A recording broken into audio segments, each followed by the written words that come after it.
All right, joining me now is Lennon Clark. Lennon, welcome to the stage.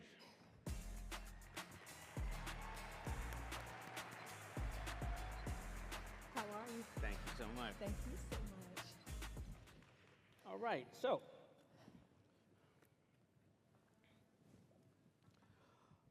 I commend you for the work you do daily with individuals and individual business owners and the families that define wealth means to them by creating and achieving a plan. That's how they define wealth.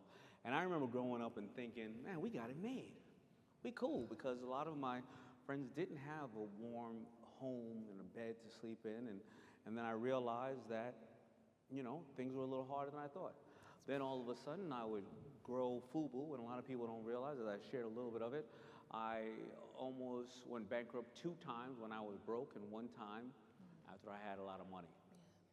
I didn't understand what creating wealth was and how to handle it. So my question is, what's the first step in defining wealth and putting a plan in place to achieve? Because a lot of people think that you need to have this massive amount of money, when I think you need to understand wealth management when you don't have anything. I think I could just leave the stage now. I think we're done. I think you just did it all. So, Daymond, the truth is, the first thing I want to say is that I'm just super glad to be here. Like, Thanks. This is good, to have a forum like this to talk about closing this wealth gap. This is huge. And I think that I want to be able to share my heart, may or may not align necessarily all the opinions of JPMorgan Wealth Management. But when I think about your question around wealth planning, having a plan, and then what, even just to define wealth. Right. So that's a broad thing. We say define wealth. We use the word wealth, but it means different things to different people. Yep. So the very first thing is, like, you got to know yourself. You got to know yourself. You got to know your values. You got to know what's core to you. You have to know what your vision is, and nobody can tell you that. You have to know that. And it's going to take a team of people. So the second part is don't overthink it. You said it earlier, like you had a lot and you lost it, and you had a lot again, but you learned. I did. And so the overthinking part is part of it, and we'll talk about that a little bit later on, thinking that you got to have all this stuff. You don't. You just got to get started. You just got to get going. And so not overthinking it, making sure that you know what it is you're trying to get to, and then surrounding yourself with a team of people that can keep you true to it. Very few things are as emotional and as intimate as money. Very few things. So to have yourself surrounded by people that can keep you steady, that you've shared your vision with, that's what it's going to take. And in a lot of communities, people don't want to walk into a financial institution. It's scary. It feels intimidating. It shouldn't feel any of that. So one of the things we like to do is just wrap our arms around our clients, bring in all the experts from the firm and say, just tell me what you want to do. Dream with me, and we'll help get you there.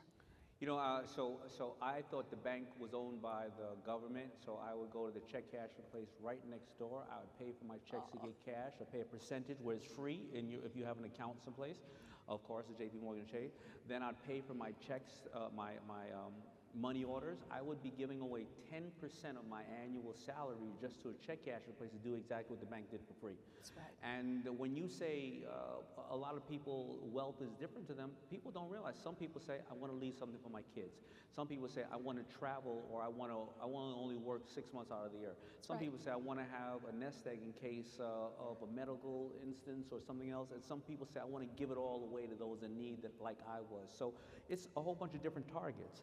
How can, when you have a business for sure, how can entrepreneurs balance investing in their business while investing in themselves and their families? Because a business is a huge cash suck. How do you do that? Well, I think you answered it. Use the word balance. And it's not any different inside wealth. You've got to balance that. And again, it goes back to the vision, your core, your values, and knowing what you're trying to accomplish. So no one can tell you that exactly, but working side by side with a partner, you have a chance to say, okay, what portion of my wealth, what's the purpose of it first and foremost? What's the purpose of it today? What's the purpose of it in the future? What are the decisions then, based on that, do I need to make, the short-term decisions that I can make today? And what are the long-term actions I have to take to get there tomorrow? So the balance around what portion of this money needs to go to my business? What portion of this needs to go to me and my family needs? What portion of this do I want to create for legacy? What does that look like for me? And so that goes way back to that team we talked about before. And a lot of our business owners, they've got a team of experts. They may have a financial professional. They may have a tax professional, an attorney. It's no different. Keep those people squarely in your corner so they have your back, so that you as a business owner can continue to do what you love and have passion around, which is that business that you put everything in. Listen, I got to tell you, I didn't have a plan. I had a plan to become who I was, as I shared with you, but I didn't have a plan for money. So when I had $20 million and bankers would call me and say, let me help you with that, I joke about it, but I'm serious. I'd be like, you helping me, homie? I got $20 million. What you making? Let me help you, my man. Right. And I didn't realize that they Right. studied financial planning, they studied these things. So how do you make the right moves to maintain our legacy and transfer what we built instead of giving it all to Uncle Sam? That's huge. And I know there was a little tongue in cheek, but it's also very real. When we talk to clients all the time, they're like, I have more money than I'm ever gonna need. Joke's on you. Typically not the case, right? Mm-hmm. And you learn some of that kind of the hard way. But when you think about legacy is huge. And we used to talk about a salary gap. Now we're talking about a wealth gap. But we're walking into creating legacy. It's very different. This is something that you do now that lives well beyond you for years, for generations, for decades. So part of that, I think, just when your legacy, especially when we're talking about entrepreneurs, specifically business owners, there are like 3 questions you really need to be thinking to yourself at all times, Daymond. So the first one is, what do I want this money to do? Right? What's the vision of this business, and what do I want this money to do? Mm-hmm. What does that look like for me and my family, for the people I care about the most?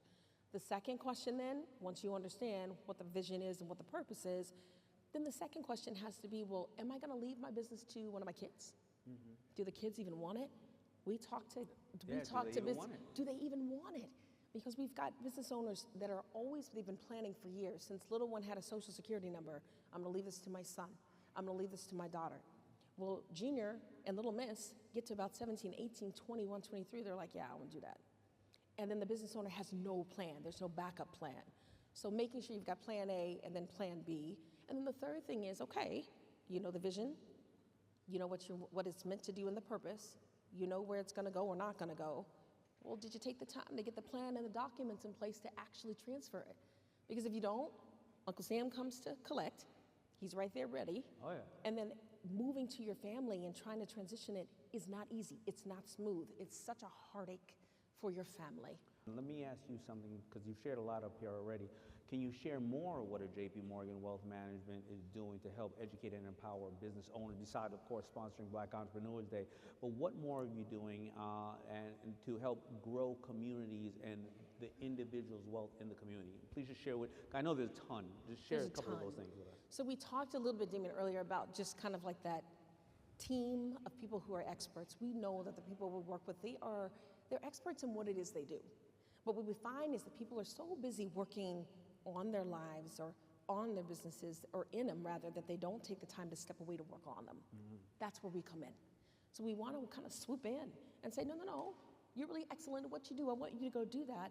And then I want you to allow me to be excellent at what I do, so that what you're doing is going to create a legacy that you told me that you really want to do. Part of that too is just making sure, when I think about JPMorgan Wealth Management, some of it has to do, we have this $30 billion racial equity commitment that we have out here. And over the course of the last 5 years, we've been very tactical and very strategic about taking this local, having local access to investing and making sure that we're boosting financial health in all communities, every community, our community, making sure that folks have the access, they have the education, and they've got the same team that they think maybe they don't deserve, or that they've never had before. So at the end of the day, I mean, you can't just talk about it, you have to be about it. And so that $30 billion racial equity commitment speaks directly to that.